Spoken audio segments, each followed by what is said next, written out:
तो नमस्कार दोस्तों, स्वागत है आपका एक बार फिर से एक नई वीडियो में।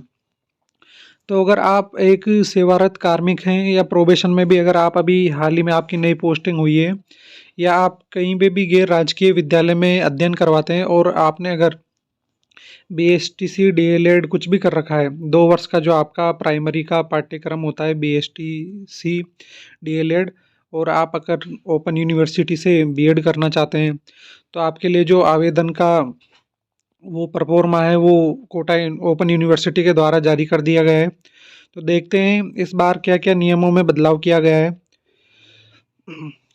तो स्पष्ट रूप से लिखा हुआ है कि शिक्षा में स्नातक बीएड पाठ्यक्रम सत्र 2024-25 जो आपका सत्र अभी स्टार्ट होगा 2024-25, उसके लिए इन्होंने नोटिफिकेशन जारी किया है।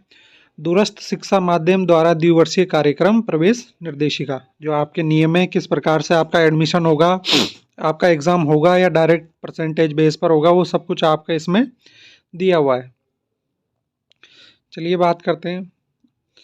इसमें दे रखा है कि बीएड प्रवेश आवेदन पत्र ऑनलाइन ही भरा जाएगा। किसी भी स्थिति में आवेदन पत्र ऑफलाइन या हार्ड कॉपी स्वीकार नहीं की जाएगी। मतलब कि जो आपका आवेदन है, एप्लीकेशन फॉर्म आपको ऑनलाइन ही भरना पड़ेगा। किसी भी प्रकार से आप इसको ऑफलाइन ओपन यूनिवर्सिटी में जमा नहीं करवाएंगे। बीएड प्रवेश आवेदन पत्र भरते समय फॉर्म एवं प्रवेशिका निर्देश में बताए गए मूल दस्तावेजी संलग्न करें। संलग्न नहीं करने की अवस्था में फॉर्म अस्वीकार नहीं किया जाएगा। आवश्यक मूल दस्तावेजों की जांच काउंसलिंग के समय होगी। आवेदक अपनी पात्रता सुनिश्चित करके ही फॉर्म भरे। आगे दे रखा है, ये पाठ्यक्रम राष्ट्रीय अध्यापक शिक्षा परिषद एनसीटीई जयपुर से मान्यता प्राप्त है। इस पाठ्यक्रम को आरंभ करने हेतु एनआरसी एनसीटीई जयपुर ने मान्यता आदेश संख्या के तहत स्थायी मान्यता के द्वारा ये आदेश जारी किया गया है। इसके आगे बात कर लेते हैं। ये आपका जो बीएड से रिलेटेड आपका वहाँ का स्टाफ है। इस बार कुछ दिशा निर्देश बदले गए हैं, तो आपको उनको ध्यान में रखते हुए आपका जो फॉर्म है वो फिलअप करना है। सबसे इम्पोर्टेंट बात यह है कि जो आपका इस बार फॉर्म भराई में आएगा वो ऑनलाइन ही होगा। और प्रवेश इच्छुक अभ्यर्थियों से आग्रह है कि अगर वो कार्यालय में संपर्क करना चाहते हैं तो कार्यालय का समय है सुबह 10 बजे से शाम को 5 बजे के मध्य ही संपर्क करें। इसके अलावा अगर आपको इससे संबंधित कोई भी समस्या होती है तो आपके लिए कॉन्टैक्ट नंबर, ईमेल आईडी वगैरह दे रखी है। जैसे जो इनका अलग अलग रीजन वाइज जो एग्ज़ाम सेंटर वो स्टडी सेंटर होता है, जैसे कोटा, उदयपुर, भरतपुर, जोधपुर, जयपुर, बीकानेर, तो इन सब के यहाँ पर आपको कॉन्टैक्ट नंबर देखने को मिलेंगे। आप इन पर भी अगर कोई समस्या होती है तो इन नंबर पर कॉल करके आप बात कर सकते हैं। इसके अलावा आगे बात करते हैं। तो जो आपके ऑनलाइन फॉर्म है, तो ऑनलाइन फॉर्म भरने की जो प्रारंभिक तिथि है वो दे रखी है 13 जनवरी। 13 जनवरी से आपके, और जो ऑनलाइन प्रवेश आवेदन फॉर्म भरने की जो अंतिम तिथि है, आपकी लास्ट डेट वो है 31 जनवरी कि जो आपके फॉर्म भराई में आएंगे वो आएंगे 13 जनवरी से स्टार्ट होंगे और 31 जनवरी को आपकी लास्ट डेट है। और जो इसकी फीस है फॉर्म भरने की वो है आपकी 500 रुपये। आप इसको ई मित्र या नेट बैंकिंग के माध्यम से भी फिलअप करवा सकते हैं और वहाँ से आपका पेमेंट भी कटवा सकते हैं। इसके अलावा आगे बात करें तो जो सबसे इम्पोर्टेंट बात है वो है आपकी योग्यता की, कि इसके लिए आपको क्या क्वालिफिकेशन की आवश्यकता है। तो इसमें स्पष्ट लिखा हुआ है कि ऐसे सेवारत प्राइमरी शिक्षक जो तीनों योग्यताएं एक साथ रखते हो। सेवारत का मतलब है कि जो अभी हाल ही में जिनकी पोस्टिंग हुई है और उनके पास इन तीनों क्वालिफिकेशन की जो डिग्री है या फिर जो भी आवश्यकता है, इन तीनों चीज़ों में से वो आपके पास होनी चाहिए। तो देख लेते हैं। सबसे पहली बात है कि स्नातक स्नातकोत्तर परीक्षा वर्ग न्यूनतम 50%, बीटेक स्नातक विज्ञान गणित विशेषज्ञता के साथ सामान्य वर्ग 55 न्यूनतम 55% से उत्तीर्ण हो। कि जो आपकी ग्रेजुएशन है या फिर आपकी जो पीजी है कला विज्ञान वाणिज्य से सामान्य वर्ग को कम से कम 50% आपके होने चाहिए उसमें। और ये स्पष्ट रूप से यहाँ नीचे दे रखा है कि जो SC ST OBC अन्य पिछड़ा वर्ग नॉन क्रिमिलियर उनको 5% की छूट दी जाएगी। अगला है कि जिन्होंने नियमित रीति से बीएसटीसी, डीएलएड इत्यादि समकक्ष द्वितीय वर्ष प्राइमरी अध्यापक शिक्षण प्रशिक्षण कार्यक्रम जो एनसीटी से मान्यता प्राप्त किया हो, कि आपने बीएड या डीएलएड, जैसे आपने बीएसटीसी या फिर डीएलएड जो भी जिस नाम से जाना जाता है, वो आपका उत्तीर्ण किया होना आवश्यक है। और तीसरा पॉइंट है कि किसी भी राजकीय गैर राजकीय विद्यालय में वर्तमान में प्राइमरी कक्षाओं कक्षा 1 से 5 और कक्षा 1 से 8 वाले अध्यापक हो, कि वो वर्तमान में फॉर्म भरते टाइम आप किसी भी गवर्नमेंट या फिर नॉन गवर्नमेंट, अगर आप प्राइवेट टीचर भी हैं और आपने बीएसटीसी डीएलएड भी किया हुआ है और आप बीएड करना चाहते हैं, तो आप वर्तमान समय में एक अध्यापक के रूप में अध्ययन करवा रहे हो, ये योग्यता भी आपके लिए आवश्यक है। तो आपको 3 शर्तें जो इसकी है, 3 योग्यताएं वो समझ में आ गई होगी। इसके अलावा बात कर लेते हैं कि ये समकक्ष तात्पर्य शिक्षण प्रशिक्षण कार्यक्रम 2 वर्ष की पूर्ण अवधि का नियमित रीति से किया हुआ होना चाहिए तथा एनसीटी से मान्यता प्राप्त होना चाहिए। इससे कम अवधि के किए हुए पाठ्यक्रम के आधार पर किसी राज्य सरकार ने प्राथमिक को तृतीय श्रेणी अध्यापक की नियुक्ति दे दी है तो भी ये दावा नहीं किया जा सकता कि वो शिक्षण प्रशिक्षण कार्यक्रम 2 वर्षीय बीएसटीसी डीएलएड के समकक्ष है। अर्थात जो उसकी बीएसटीसी या डीएलएड की जो भी डिग्री है, डिप्लोमा है, वो कम से कम 2 साल का कंप्लीट होना चाहिए। 2 साल से कम का है वो मान्यता प्राप्त नहीं होगा।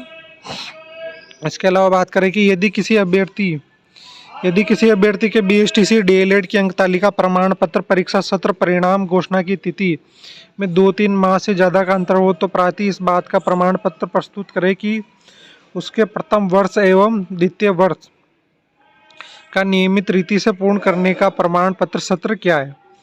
तो ये जो शर्तें हैं आपको स्पष्ट रूप से पढ़ लेनी है। इसके अलावा आगे बात करते हैं कि शिक्षण अनुभव में न्यूनतम 2 वर्ष के अनुभव की बाध्यता नहीं है। तो सबसे इम्पोर्टेंट बात है कि आपको जो टीचिंग का एक्सपीरियंस है वो इसमें बिल्कुल भी नहीं मांगा गया है। कि जैसे अभी हाल ही में टीचर भर्ती हुए हैं और आप अभी अंडर प्रोबेशन है, फिर भी आप इसका फॉर्म भर सकते हैं। तो इसके लिए इस बार ये मान्यता ख़त्म कर दी है कि आपको जो न्यूनतम 2 वर्षों का अनुभव होना चाहिए था, वो इस बार बिल्कुल भी नहीं मांगा गया है। केवल वर्तमान में अध्यापक होना पर्याप्त है, लेकिन पूरी बीएड के दौरान वो अध्यापक ही रहना चाहिए। कि जैसे अभी अंडर प्रोबेशन है या अभी हाल ही में आपकी नियुक्ति हुई है, तो आपकी जब तक बीएड कंप्लीट होती है यहाँ से, तो आप तब तक अध्यापक रहना आवश्यक है। इसके अलावा यदि कोई विद्यार्थी परिवीक्षा काल के दौरान, मतलब कि प्रोबेशन के दौरान आवेदन कर रहा है, तो विभाग से स्वीकृति लेना उसकी स्वयं की जिम्मेदारी होगी।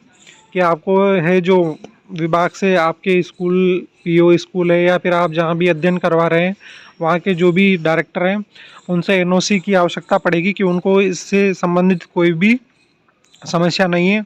विभाग उसे किन्हीं शर्तों पर स्वीकृति देता है और बीएड अवधि में नियमित समय पर यदि कोई घटक पूर्ण नहीं कर पाता है, तो विश्वविद्यालय इसके लिए जिम्मेदार नहीं होगा। बीएड के दोनों वर्षों के संभावित कैलेंडर में उल्लेखित तिथियों में किसी कारणवश परिवर्तन हो, तो ये विद्यार्थियों को मान्य होगा। अगली बात दे रखी है कि वही विद्यार्थी स्नातकोत्तर मतलब कि पीजी विषय का उल्लेख करे जिनके स्नातक में वांछित प्रतिशत सामान्य वर्ग 50%, आरक्षित वर्ग 45% नहीं है, तो स्नातकोत्तर में वांछित प्रतिशत है। कि जिनके यूजी में, जिनके बीए बीएससी में अगर 50% से कम है और उनके पीजी में अगर ज़्यादा है, तो वही पीजी का उल्लेख करें, अपनी क्वालिफिकेशन शो करें। अन्यथा आप यूजी के आधार पर ही इस फॉर्म को भरें। यदि किसी विद्यार्थी ने 2 विषयों में स्नातकोत्तर पीजी कर रखा है, तो उसी पीजी विषय का उल्लेख करें जिससे संबंधित उसे बीएड में भाग लेना है या बीएड विषय में उसको शामिल करना है। अगली बात है कि जिन विद्यार्थियों को स्नातक एवं स्नातकोत्तर अंक तालिका में सीजीपीए ग्रेड मिला है, कि जिनको सीजीपीए ग्रेड मिला है, वो अपने विश्वविद्यालय से उस ग्रेड को प्रतिशत में बदलाकर ही आवेदन फॉर्म के साथ संलग्न करें। पाठ्यक्रम की जो अवधि होगी न्यूनतम 2 वर्ष अधिकतम 5 वर्ष और इसका क्रेडिट होगा वो 75। अगली बात है कि जो आपकी प्रथम वर्ष की परीक्षा शुल्क है, प्रथम वर्ष का जो शुल्क है वो होगा 26,800 और द्वितीय वर्ष का भी होगा 26,880 रुपये। शिक्षक अनुभव प्रमाण पत्र ये अति आवश्यक है। अगर आप जैसे पाठ्यक्रम प्राइमरी कक्षाओं कक्षा 1 से 5 कक्षा 1 से 8 को पढ़ाने वाले शिक्षक हैं, इसलिए इस पाठ्यक्रम में प्रवेश हेतु किसी भी अभ्यर्थियों को प्रवेश आवेदन पत्र भरते समय शिक्षक होना आवश्यक है, जो आवेदन फॉर्म के साथ संलग्न है, जिसके सत्यापन हेतु अभ्यर्थियों को प्रवेश काउंसलिंग मूल शिक्षण अनुभव प्रमाण पत्र जमा कराना होगा। अभ्यर्थियों का शिक्षक अनुभव प्रवेश आवेदन फॉर्म भरने की अंतिम तिथि अथवा उसके पूर्व का होना चाहिए। आवेदक प्रवेश आवेदन करने से लेकर निरंतर अध्यापक होना चाहिए। शिक्षण अनुभव 2 वर्ष का होने की बाध्यता नहीं है, कि जो आपको टीचिंग का एक्सपीरियंस है वो बिल्कुल भी नहीं मांगा गया है, स्पष्ट रूप से 2 बार बता दिया गया है। आपको जहाँ भी आप शिक्षण करवा रहे हैं वर्तमान समय में, भले ही वो गवर्नमेंट स्कूल हो या फिर आप नॉन गवर्नमेंट स्कूल में प्राइवेट टीचर भी हैं, तो वहाँ से आपको शिक्षण अनुभव प्रमाण पत्र है वो बनवाना पड़ेगा। तो इसमें जो बातें लिखी हुई है कि शिक्षण अनुभव प्रमाण पत्र बनवाते समय निम्नलिखित बातों को ध्यान में अवश्य रखा जाए। तो आप वीडियो को पॉज करके इसको आराम से पढ़ सकते हैं या फिर ऑफिशियली वेबसाइट पर जाकर इस नोटिफिकेशन को कम्प्लीटली डाउनलोड भी कर सकते हैं। अगला पॉइंट है कि शिक्षक जो स्वयं विद्यालय प्रधान है वे अपने उच्च अधिकारियों से शिक्षण अनुभव प्रमाण पत्र प्रति हस्ताक्षरित करवा कर ही प्रस्तुत करे। कि जो गवर्नमेंट टीचर है वो अपने स्कूल के ही PM ये HM प्रिंसिपल या अगर PU स्कूल है तो PU के द्वारा ही उसको प्रति हस्ताक्षर करवाकर प्रस्तुत करें। वे अभ्यर्थी जो राजस्थान राज्य से किसी राज्य या केंद्र सरकार के किसी विद्यालय में कार्यरत है, जो आउट ऑफ स्टेट के स्टूडेंट है और वो भी इसमें फॉर्म फिलअप करना चाहते हैं, वे अपने शिक्षण अनुभव प्रमाण पत्र को संबंधित जिला शिक्षा अधिकारी या सक्षम अधिकारी के प्रति हस्ताक्षर करवा कर ही यहाँ पर प्रस्तुत करें। उसमें मैं जावक क्रमांक भी लिखा होना चाहिए कि जो आपका डिस्पैच नंबर होता है वो, नियुक्ति पत्र, इस हादसे का अनापत्ति प्रमाण पत्र की वहाँ से NOC भी आपकी जारी होनी चाहिए। इसके अलावा इसमें दे रखा है कि यदि उनका इस विद्यालय के पाठ्यक्रम में प्रवेश हो जाता है तो वे अवकाश लेकर internship, practice teaching, final lesson इत्यादि लगभग 6 माह के कार्य राजस्थान के विद्यालय में ही करेंगे। इसका सीधा सा मतलब है कि अगर आप अदर स्टेट से हैं और आपका इसमें एडमिशन हो जाता है तो आपको इंटर्नशिप के लिए, प्रैक्टिस टीचिंग के लिए जो राजस्थान के स्कूल है वहीं पर आपको ये सब काम करना पड़ेगा। इसके लिए भी आपको वहाँ से NOC लेनी पड़ेगी। द्वितीय वर्ष इंटर्नशिप कार्य को राजस्थान में करने हेतु आपके विभाग से 6 माह के अवकाश की स्वीकृति काउंसलिंग के समय आपको प्रस्तुत करनी होगी। कि जो आपका एडमिशन होने के बाद काउंसलिंग होगी उसी टाइम आपको आपका NOC प्रमाण पत्र भी दिखाना होगा। प्रथम वर्ष के 144 घंटे का सत्र पर्यंत बटा हुआ प्रायोगिक कार्य भी राजस्थान के स्कूलों में ही होगा। अतः इन्हें हिदायत दी जाती है कि वे अपने विभाग विद्यालय से पूर्ण रूप से अवकाश मिलने की स्थिति तथा अनापत्ति प्रमाण पत्र मिलने की स्थिति में B.Ed प्रवेश फॉर्म भरे। उपरोक्त सभी के अभाव में काउंसलिंग के समय उन्हें प्रवेश नहीं दिया जाएगा।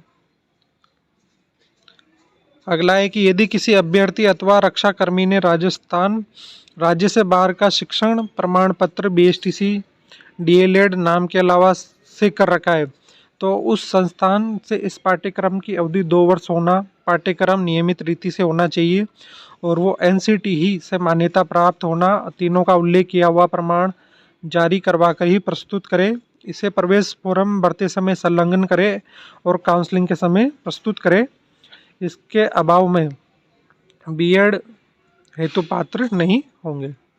अगर आपने अदर स्टेट से BSTC वगैरह करी है, DLED जो भी है वो कंप्लीट कम से कम 2 साल का तो होना आवश्यक है और उसकी मान्यता NCTE से होनी चाहिए। और बाकी ये प्रवेश के जो आरक्षण के है नियम वो स्पष्ट रूप से दे रखे हैं।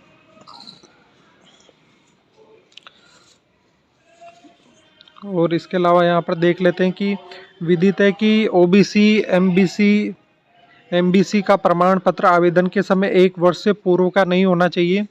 ये आवेदन फॉर्म के साथ संलग्न करें। प्रवेश आवेदन पत्र भरते समय तथा काउंसलिंग के समय प्राति OBC नॉन क्रीमिलियर में होना आवश्यक है। कि जो आपका OBC का कास्ट सर्टिफिकेट है वो 1 वर्ष से ज़्यादा का पुराना नहीं होना चाहिए। और अगर आप तलाकशुदा हैं, परित्यक्ता हैं, विधवाएँ, तो ये सब भी आपके जो सर्टिफिकेट है ये काउंसलिंग के समय आपको प्रस्तुत करने पड़ेंगे। शारीरिक विकलांग, तलाकशुदा वगैरह जो भी है आप। शारीरिक विकलांग में आवेदकों को संबंधित डीएमएचओ के द्वारा प्रमाण पत्र आवेदक फॉर्म के साथ संलग्न आवश्यक है। शिक्षण विषय चयन संबंधी निर्देश दे रखे हैं इसमें कि आपको वही विषय सेलेक्ट करना है जो आपने बीएसटीसी यूजी में कंप्लीट, जो आपने कंटिन्यू उसको पढ़ा है। जैसे बीए में आपके 3 सब्जेक्ट होते हैं, तो तीनों विषयों में से किसी एक में से आपको चूज़ करना होगा। ये इसमें स्पष्ट रूप से दे रखा है। बाकी आप कंप्लीट नोटिफिकेशन पढ़ सकते हैं। जिन अभ्यर्थियों ने अपनी बीए डिग्री इतिहास, राजनीति विज्ञान, लोक प्रशासन, अर्थशास्त्र, भूगोल, दर्शन शास्त्र, मनोविज्ञान, समाजशास्त्र, इन विषयों में से किन्हीं 2 विषयों को लेकर प्राप्त किए, उन्हें बीएड परीक्षा हेतु सामाजिक विज्ञान विषय में लेने की अनुमति होगी। इसके आगे बात करते हैं कि ऑनलाइन फॉर्म भरते समय ये सामान्य निर्देश हैं, इनको आप आराम से वीडियो नोटिफिकेशन डाउनलोड करके आराम से पढ़ सकते हैं। इसके अलावा बात करें जो सबसे इम्पोर्टेंट बात एक और है कि जो इस बार आपका जो प्रवेश होगा वो किसी परीक्षा के माध्यम से नहीं होगा। इसमें दे रखा है न्यूनतम योग्यता के साथ ही बीएड कार्यक्रम सत्र 2024 के प्रवेश के नियम। पहला नियम है कि यूजी में प्राप्त प्रतिशत को आधार बनाकर मेरिट बनाई जाएगी। और यूजी में समान प्रतिशत होने की स्थिति में जो आपकी 12वीं के प्राप्त प्रतिशत है उनको मान्यता दी जाएगी। अगर 12वीं में आपके समान प्रतिशत है तो 10वीं में प्राप्त प्रतिशत को मान्यता दी जाएगी। 10वीं में समान प्राप्त प्रतिशत होने की स्थिति में शिक्षण अनुभव को मान्य किया जाएगा। और शिक्षण अनुभव में भी अगर समानता की स्थिति होती है तो अधिक उम्र को मान्यता दी जाएगी। तो कुल मिला के बात ये है कि इस बार आपका जो एंट्रेंस एग्जाम है बीएड के लिए वो नहीं होगा। और इन चीज़ों के आधार पर जो यहाँ स्पष्ट रूप से दी गई है, इन्हीं के आधार पर आपकी मेरिट बनेगी और आपका एडमिशन होगा।